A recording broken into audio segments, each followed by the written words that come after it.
all the way up to what's at the pinnacle. And that's all real. And so is what's at the pinnacle.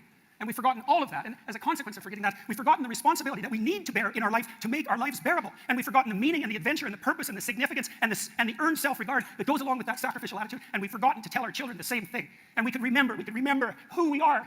We could remember who we are. And that's what this conference was for, to remind people, everyone who attends, who you are, right? You're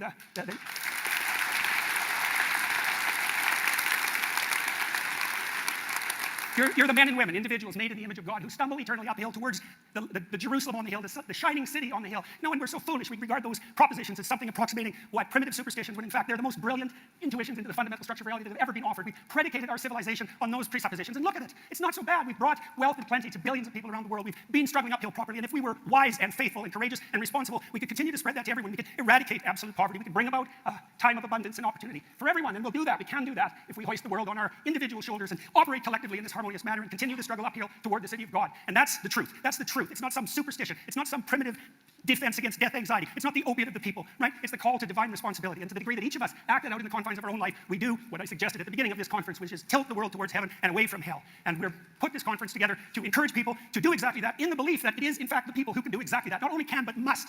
Any attempt to circumvent that responsibility merely brings about some, what would you say, oscillating tension between absolute tyranny and utter slavery, right? As a responsible citizen, bearing the weight of the world on your shoulders, you obliviate the necessity for the tyrant and the slave. And so that's what we want to do, and that's what we encourage all of you to do, and to leave this conference thinking deeply about what it is that you could offer to the world if you threw everything that you had into it, because life is a very difficult proposition, and you're not going to be the glorious success that you could be unless you throw yourself into it utterly, wholeheartedly, accepting it in all its terrible expanse of catastrophe and possibility, and realizing in yourself the person who has that divine responsibility, along with all the rights that are attendant upon that, to set the world straight.